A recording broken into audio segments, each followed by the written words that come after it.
Bismillahirrahmanirrahim. Assalamualaikum warahmatullahi taala wabarakatuh. Salam sejahtera dan selamat petang kepada seluruh rakyat Malaysia. Bersama dengan saya petang ni adalah Dr. Hisham Shah dan Datuk Dr. Nohayati Rusli.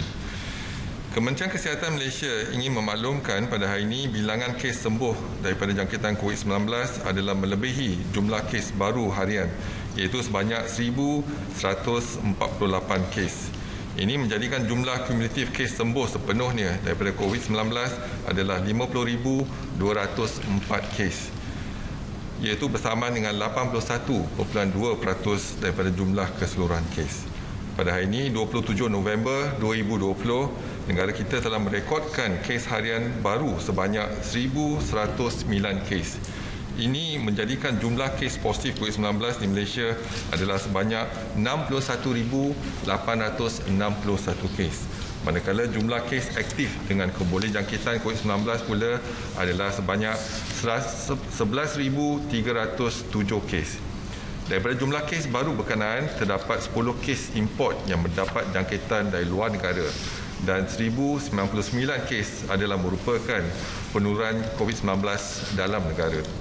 Negeri Sabah hari ini masih melaporkan kes harian tertinggi, iaitu sebanyak 441 kes bersamaan dengan 39.8%, di mana 346 kes iaitu 78.5% daripada kes-kes dikesan di negeri Sabah adalah hasil saringan kluster-kluster dan kontak rapat kes positif yang giat dijalankan di lapangan.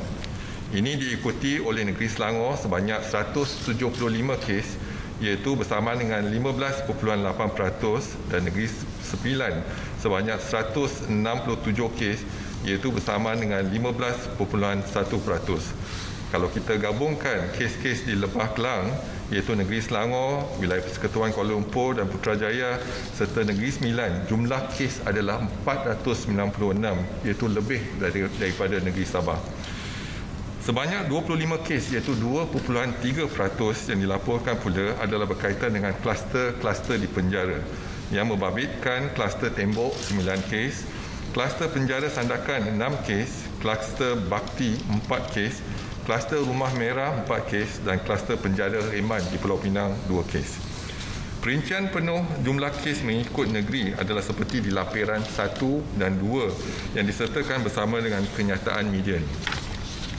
Sehingga kini terdapat 113 kes positif COVID-19 yang sedang dirawat di unit rawatan rapi, di mana 41 kes memerlukan bantuan pernafasan. Duka cita dimaklumkan terdapat pertambahan 2 kes kematian COVID-19 pada hari ini. Ini menjadikan jumlah kes kumulatif kematian COVID-19 di Malaysia adalah sebanyak 350 kes bersamaan dengan 0.57% daripada jumlah keseluruhan kes. Ringkasan kes kematian hari ini adalah seperti berikut, iaitu kes kematian 349, kes nombor 60,141, seorang lelaki bukan warga negara dari Sabah, berumur 47 tahun, mempunyai latar belakang penyakit jantung. Beliau meninggal di Hospital Sempurna. Kes kematian 350 iaitu kes nombor 60,647, seorang lelaki bukan warga negara dari Labuan, berumur 64 tahun dan mempunyai latar belakang penyakit stroke. Beliau meninggal di Hospital Labuan. Kementerian Kesihatan mengucapkan takziah kepada semua ahli keluarga mereka.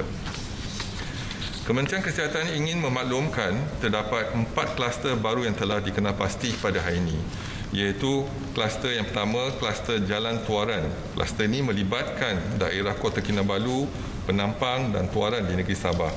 Kes-kes bagi kluster ini dilaporkan positif COVID-19 pada 27 November hasil saringan di tempat kerja.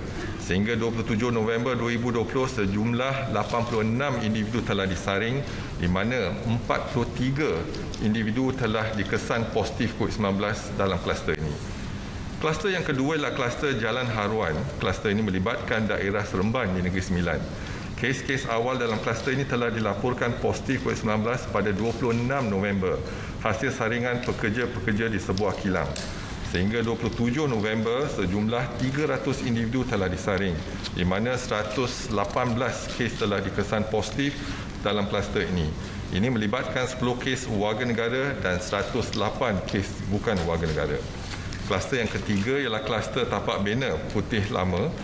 Kluster ini melibatkan daerah lembah pantai di wilayah Persekutuan Kuala Lumpur.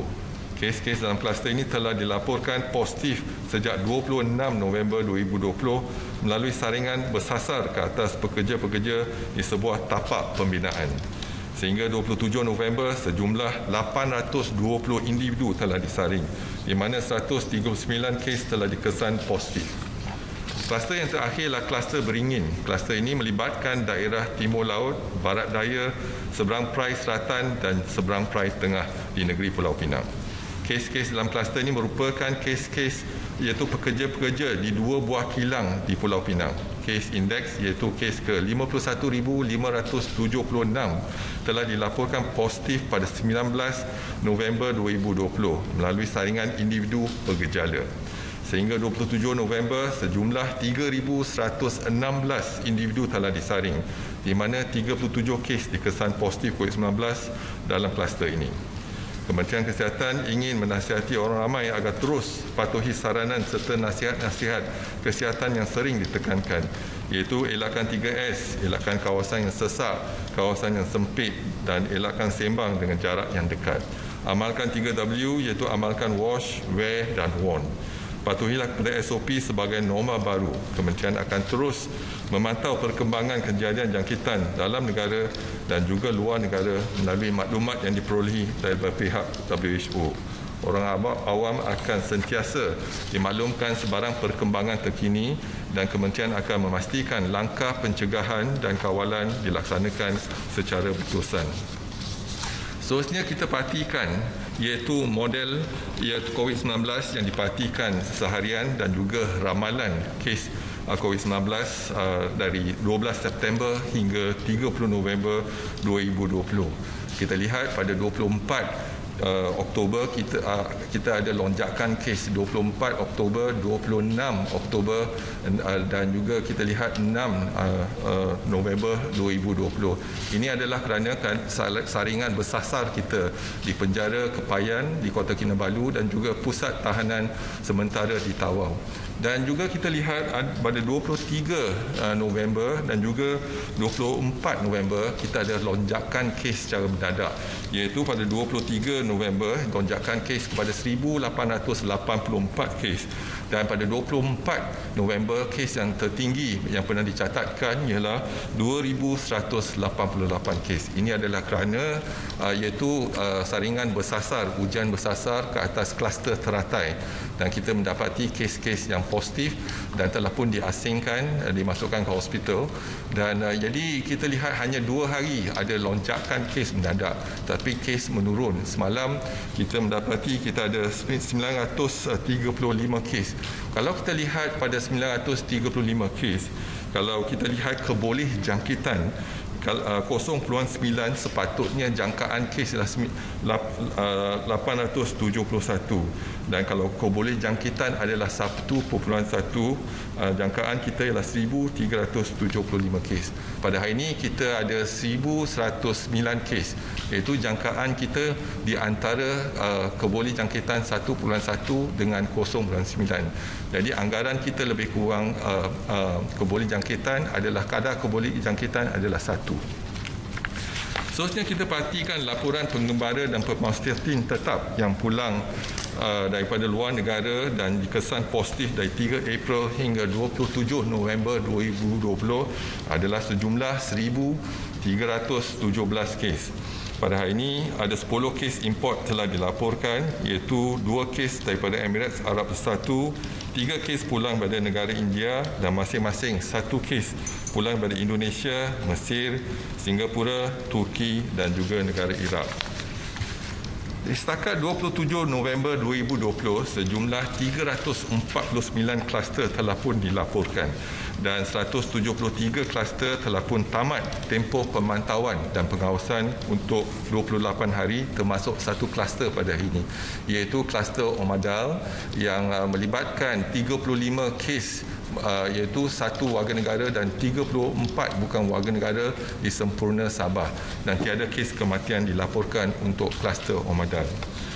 Seterusnya Laporan kluster COVID-19 yang aktif di Malaysia sehingga 27 November 2020 adalah sejumlah 176 kluster, termasuk 4 kluster baru pada hari ini. Daripada 176 kluster aktif, 47 kluster ada pertambahan kes baru dan 129 kluster tiada pertambahan kes pada hari ini. Yang kita mulakan dengan kluster yang pertama ialah tapak banner putih lama, iaitu kluster baru di lembah pantai wilayah Persekutuan Kuala Lumpur. Ada pertambahan kes 118 menjadikan jumlah kes 139. Individu disaring ialah 820. Kluster baru Jalan Haruan di Seremban Negeri Sembilan ada pertambahan 116 kes menjadikan jumlah kes 118 dan jumlah disaring 300. Seterusnya ialah kluster Jalan Tuaran, iaitu kluster baru di Sabah. Ada pertambahan kes 43 dan jumlah yang disaring setakat ini ialah 86.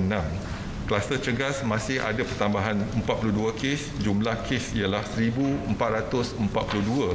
dan jumlah yang disaring untuk kluster Cegas ialah 5,335. Dimaklumkan juga kluster Teratai masih ada pertambahan 31 kes. Jumlah yang disaring setakat ini ialah 4,120. Jumlah kes yang positif setakat ini ialah 4,124. Jumlah yang disaring setakat ini ialah 6,553. Kluster Dama Laut ada pertambahan 27 kes, jumlah kes 40, jumlah disaring 708.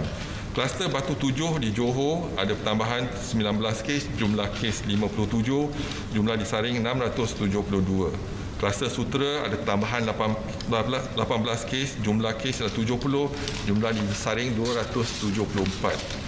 Kluster Beringin ada pertambahan 18 kes, jumlah kes 37, jumlah yang disaring 3,116.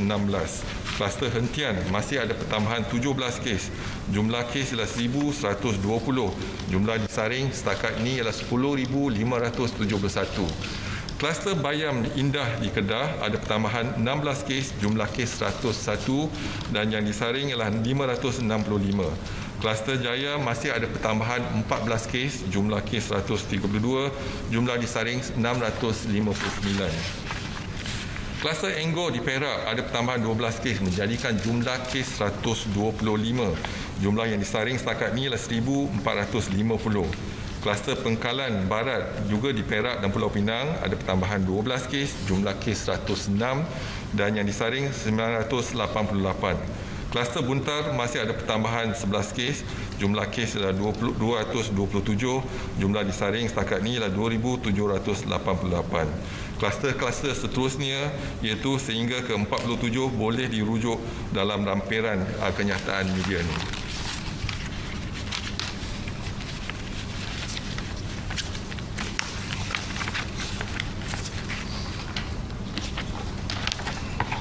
Jadi seterusnya saya hari ini dapat kita simpulkan kita ada 1,109 kes yang telah dilaporkan dan dengan 4 kluster baru dan 1 kluster tamat dan 2 kluster yang telah melibatkan kematian. Dan saya buka kepada sebarang pertanyaan. Dipersilakan. Tan Sri, boleh komen mengenai pengumuman Perdana Menteri tentang Malaysia akan dapat bekalan 12.8 juta dos vaksin COVID-19 daripada Pfizer tahun depan. Ini bagi menampung keperluan 20% atau 64 juta rakyat negara ini. Dan satu lagi, boleh Tan Sri komen mengenai komitmen yang telah diberikan kerajaan China yang menyenaraikan Malaysia sebagai negara penerima utama vaksin COVID-19 yang sedang dibangunkan negara itu. Terima kasih. Jadi pada hari ini Yang Amat Berhormat Perdana Menteri telah pun mengumumkan iaitu untuk kita mendapat vaksin. Dan kalau kita lihat sekarang ni ada 2 sudut yang kita lihat untuk perkembangan vaksin terkini. Yang pertama dari segi teknikal, kita kena lihat kepada keberkesanan dan juga keselamatan vaksin. Dan setakat ini walaupun perbincangan telah diadakan, perbincangan awal telah diadakan dengan 10 pengeluar vaksin yang telah menjalankan kajian iaitu fasa 3, tapi setakat ini kita masih belum lagi mendapat laporan daripada kajian tersebut. Hanya yang kita dapat ialah daripada akhbar-akhbar dan siaran media mengenai kejayaan dan sebagainya. Jadi kita masih menunggu dari segi teknikal. Dan vaksin tersebut perlu didaftarkan. Jadi yang pertama ada 5 perkara yang kita kena lihat. Pertama, vaksin tersebut kena didaftarkan sama ada dengan FDA, European Medical Medicine Agency ataupun dengan MPRA. Jadi kita dalam pendaftaran ada proses yang kita kena patuhi dan jangka masa yang telah kita kenal pasti dan juga melihat kepada keselamatan dan juga kesan samping daripada vaksin. Setakat ni dalam 12 vaksin yang telah dikaji dalam fasa klinikal ketiga, jadi melibatkan hampir 500,000 individu. Tetapi kita perlu melihat pada data-data tersebut. Setakat ni kita tak ada data. Yang pertama, pendaftaran. Yang kedua, yang apa kita laksanakan ialah kita lihat pada pengalaman kita semasa gelombang kedua. Apabila ada peningkatan kes iaitu perolehan ataupun pembekalan. Jadi banyak negara yang merebut untuk mendapatkan vaksin ataupun PPE dan sebagainya. Jadi kita dah mulakan iaitu perbincangan untuk memperolehan pembekalan vaksin kepada negara kita. Jadi pada 22 hari bulan kita telah pun tandatangani iaitu perjanjian dengan COVAX Facilities yang kita lihat secara keupayaan kita, kesamaan kita dalam COVAX Facilities itu untuk perolehi vaksin daripada negara-negara yang telah bersatu di bawah payung WHO. Yang kedua, kita menggunakan strategi lain iaitu kita memperolehi vaksin perbincangan dengan negara-negara lain, contohnya dengan syarikat dan juga dengan negara China. Jadi perbincangan kita menggunakan strategi multi-prong. Jadi akhirnya kita dapat bukan hanya dengan satu kaedah tetapi pelbagai kaedah yang diguna pakai untuk kita memperolehi vaksin. Dan setakat ni dalam 24 hari bulan kita juga telah tandatangani iaitu perjanjian dengan Pfizer dan juga ada perbincangan dan juga melihat kepada logistik dan juga dengan kos dan juga perjanjian iaitu untuk pembekalan vaksin tersebut. Jadi yang tu kita telah laksanakan. Apa yang pasti, walaupun perjanjian itu ada, tetapi vaksin tersebut mesti, iaitu caveat dia ialah mesti diluluskan oleh FDA dan juga MPRA, iaitu melihat kepada keberkesanan dan juga keselamatan. Perkara yang pertama, pendaftaran. Yang kedua, pembekalan. Dan apabila kita mendapat vaksin, iaitu sekarang ini dijanjikan 12.8 juta dos yang boleh meliputi 20% daripada penduduk di Malaysia, iaitu 20% ialah 4.4 juta penduduk di Malaysia, iaitu 20% daripada penduduk di Malaysia. Jadi kita harap kita akan melihat pada pemberian, keutamaan vaksin akan diberikan pada golongan tertentu yang berisiko tinggi. Contohnya yang pertama ialah petugas kesihatan, petugas barisan hadapan yang warga emas dan sebagainya. Jadi kita akan kenal pasti iaitu 6.4 juta penduduk Malaysia yang telah dikenal pasti kita akan memberikan vaksin tersebut. Yang keempat yang kalau kita kena lihat ialah pemantauan, iaitu pemantauan dari segi kesan samping dan kalau kita telah beri vaksin dan apa-apa isu yang timbul daripada pemberian vaksin tersebut. Dan yang kelima, kita melihat kepada penilaian keberkesanan vaksin tersebut untuk mencapai herd immunity. Nah, ini yang kita kena lihat keseluruhan konsep menjalankan. Jadi bukan hanya kita lihat pada pendaftaran tetapi kita lihat kepada pembekalan. Jadi pembekalan bukan hanya satu sumber tetapi pelbagai sumber. Yang ketiga, lihat kepada pemberian iaitu vaksin, siapa yang keutamaan diberikan dan sasaran kita ialah untuk mencapai imuniti kelompok, iaitu kalau kita boleh mencapai 70% daripada penduduk yang telah divaksin, jadi 30% mungkin akan dilindungi. Itu yang konsep yang kita pakai, iaitu imuniti kelompok.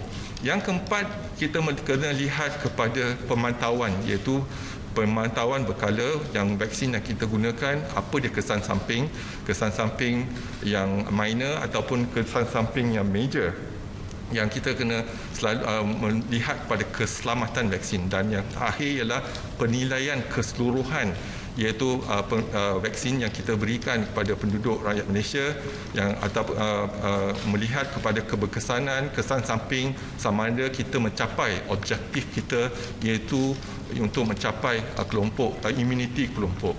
Jadi ini yang telah kita laksanakan. Jadi apa yang kita laksanakan awal iaitu perbincangan dengan setiap negara dan juga kita juga masuk pada perjanjian COVAX facilities dan juga kita berbincang dengan syarikat-syarikat yang pengeluar vaksin tersebut. Inilah keseluruhan konsep yang kita guna pakai supaya kita tidak ketinggalan walaupun kalau kita dah contohnya dah didaftarkan di FDA, tetapi apabila didaftarkan FDA mungkin permintaan untuk vaksin tersebut meningkat. Jadi meningkat kita juga mungkin akan ketinggalan kalau kita tak mulakan proaktif dan preemptif dari segi mendapatkan vaksin tersebut. Jadi perkara ini telah dilaksanakan dan jawatan kuasa pun telah ditubuhkan. Tetapi apapun, caveat ialah vaksin itu kena berkesan dan selamat diguna pakai. Jadi itu kena lihat pada pendaftaran oleh FDA dan juga di NPRA. Okay. Good evening, Datuk. I have just one question on the vaccine before I get into my other questions. We know the Pfizer vaccine needs storage conditions of -70 degrees. So just wondering how is or what kind of investment into infrastructure is the ministry going to make into ensuring that transport, that the vaccine is able to be transported and delivered at the original condition. So that's my first question on the vaccine. Maybe that one first. Okay, when you look into the vaccine in terms of supply, so the negotiation has been done with the company. We are looking at logistic as well as the cost. So when the negotiation is not only purchasing of the vaccine, but also in terms of transport, logistic, in storage, etc. Because you need ultra cold chain, actually, for example. So it is inclusive in terms of the negotiation with the company. So I think that's what has been done, and I think we need to look into the the negotiation between the two companies and then the terms of reference and etc.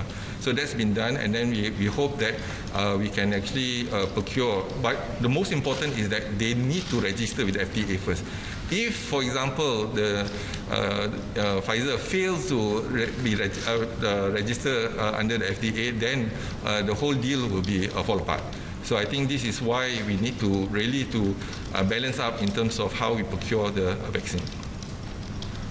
Just a follow-up. Does it mean that the perjanjian, the agreement, so is Pfizer going to be providing the storage conditions? Is that what it is? We discuss in details in terms of every step, the logistic part as well as the cost. So it's actually a conclusive in terms of more comprehensive discussion in terms of the whole supply chain, from the production until delivery, door to door, for example. So that's what we have been discussing. Okay, thank you. I'll just get to the two questions on Top Glove. The first one is today KKM had a meeting with Top Glove, I believe. Just wondering if what happened in the discussions, what was decided, and is it true that some of the workers who are waiting for their test results or have still under quarantine, is it true that they can actually go back to work, and is that actually safe? Just wondering about that. And the second question on Top Glove is there has been some concern about the gloves that they actually produce. Is there any health risk or infection risk in the products produced at a factory, at a facility where some of the workers are actually infected? Just wondering if KKM has done any studies on that and if there's any results. Thank you. Thank you very much. So I answer your third question first. So far, there's no reports of infection from the gloves. So the gloves goes through a certain processes, and we have seen there's no other reports been documented in terms of infection. Second is the workers. Those positive cases will be isolated in the hospital and they'll be treated. But those negative but have exposed to a positive patient will be quarantined. So we already identified the place of quarantine, etc. They will be quarantined for 14 days. And yesterday is the first batch of those who have completed day 13. They have been been tested. So if they are negative, then today we will discharge them. So they have to go through 14 days of quarantine. And the last is regards to the discussion. Obviously, we look into not only for the company but other companies as well, looking into the welfare, the health issues, then the safety issues of the workers. So we are discussing using two acts, for example, Act 446, looking into their accommodation, their welfare, and the health.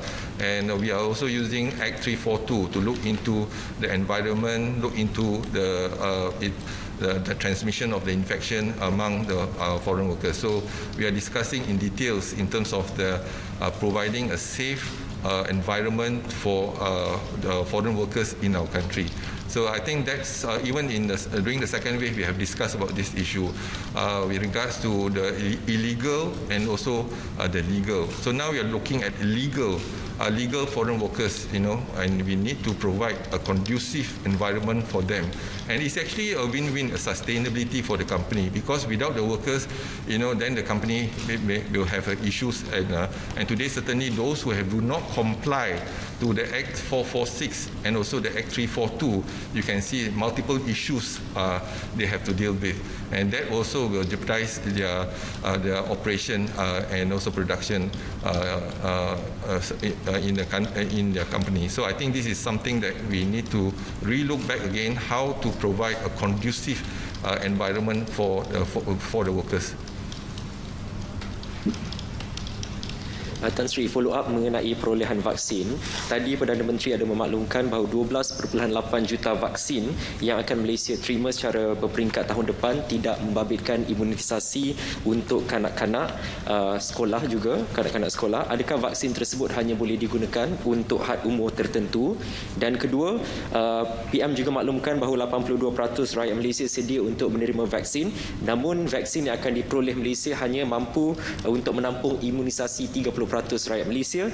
Apakah langkah yang akan diambil oleh KKM untuk pastikan akses kepada vaksin mampu untuk diterima permintaan rakyat Malaysia, penuhi permintaan? Terima kasih. Kalau kita lihat perolehan ataupun pembekalan vaksin ni, iaitu secara berperingkat. Jadi mungkin kita akan melihat pada jangka masa setahun ataupun 2 tahun sebelum kita dapat perolehi vaksin tersebut. Tapi dalam perjanjian kita iaitu 20%, iaitu kita ada 12.8 juta dos yang telah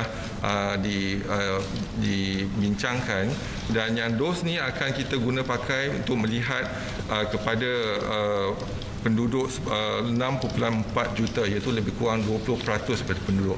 Jadi pada peringkat permulaan, kalau 20% penduduk iaitu 6.4 juta, siapa yang kita nak berikan vaksin tersebut?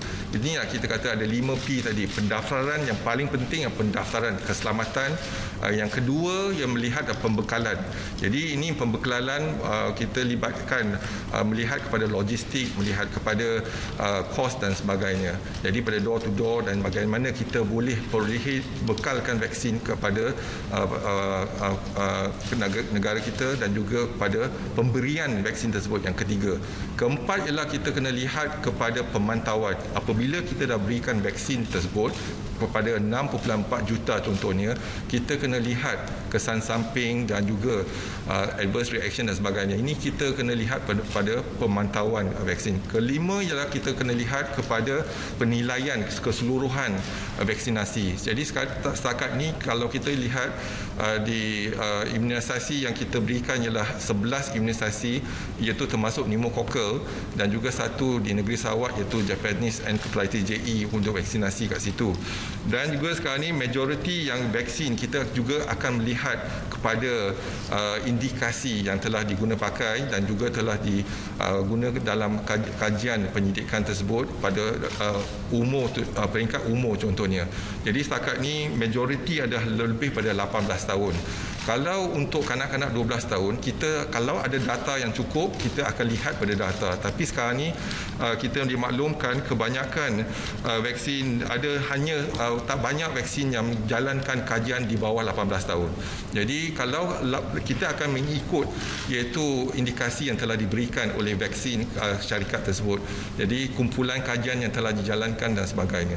Ini adalah penting untuk kita pastikan kalau keselamatan vaksin tersebut. Sebab kalau kita gunakan peringkat awal, contoh usia kurang daripada 12 tahun, kalau tak ada kajian, jadi kita bimbang penggunaan vaksin tersebut, kesan samping dan juga. Jadi kita akan gunakan ialah pada mereka yang berumur 18 tahun ke atas. Lagipun vaksin yang kita ada terhad iaitu untuk 6.4 juta. Dan kalau kita gunakan 6.4 juta penduduk, siapa yang kita akan berikan keutamaan? Jadi yang paling tinggi ialah keutamaan yang diberikan ialah untuk petugas kesihatan dan juga frontliners kita lah. Itu yang kita akan kena pasti.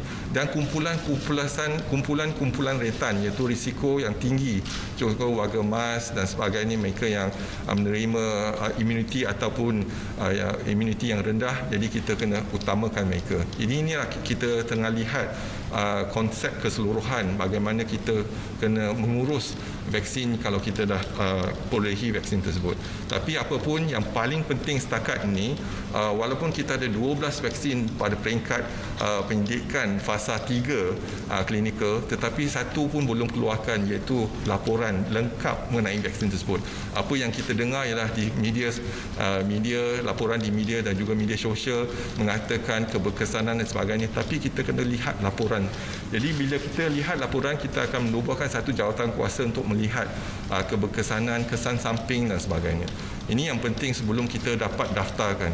Kalau vaksin tersebut tak dapat didaftarkan, mungkin ada isu-isu keselamatan dan sebagainya, maka kita tak pakai vaksin tersebut. Yeah, good evening, Dato' Sri.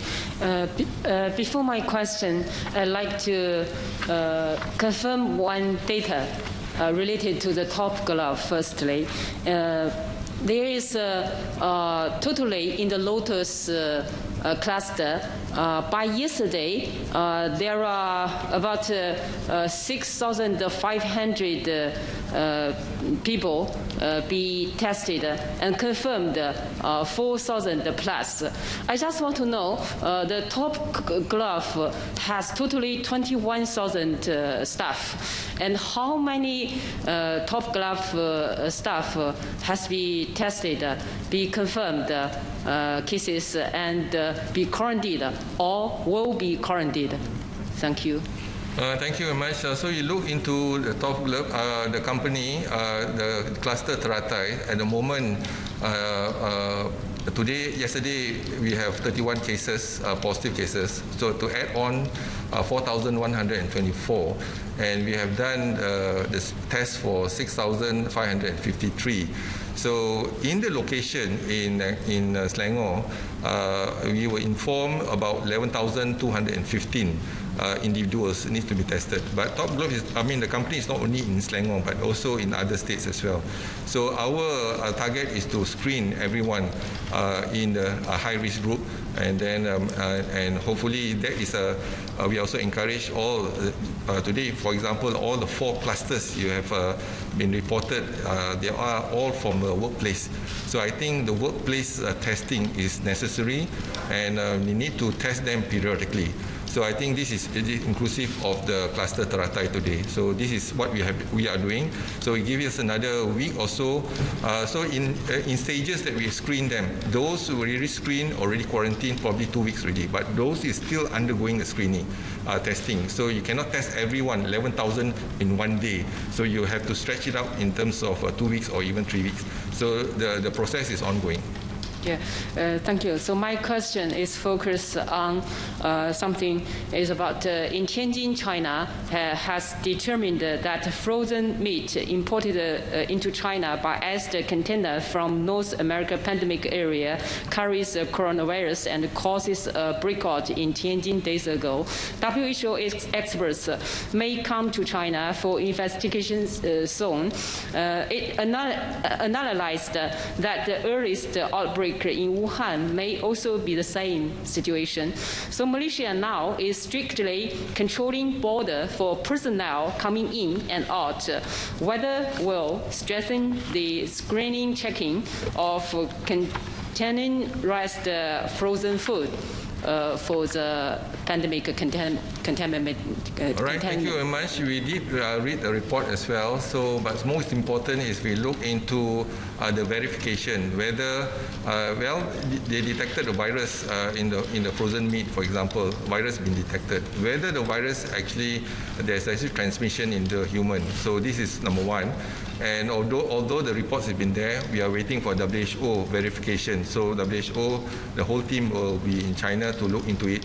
So once we get the report, then probably we will look into it. Nonetheless, we are cautious about it, and then make sure that in our meat import of the meat. So we also look into the details to avoid if there's any infection. So far, there's no infection whatsoever coming from the frozen meat.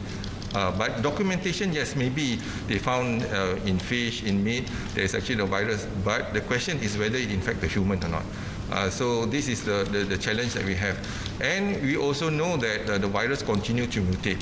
So different country, probably different strain, and then they start to mutate. So again, this is some the challenges that we have to identify the virus. That's the reason why we also need to do some clinical trials locally to see the vaccine, for example, and the virus strain in our country. Maybe whether the report is almost the same or there's actually any new findings.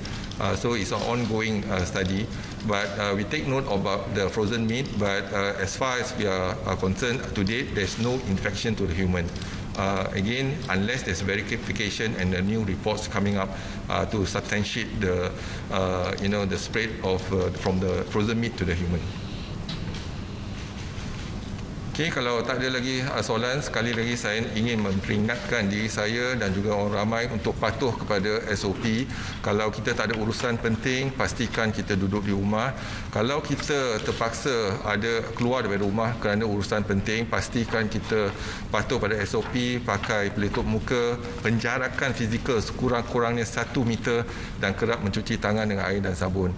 Dan kita perlu jaga kita jaga keluarga kita jaga masyarakat dan negara kita. Sekian, wabillahi taufiq wa hidayah. Wassalamualaikum warahmatullahi taala wabarakatuh. Terima kasih.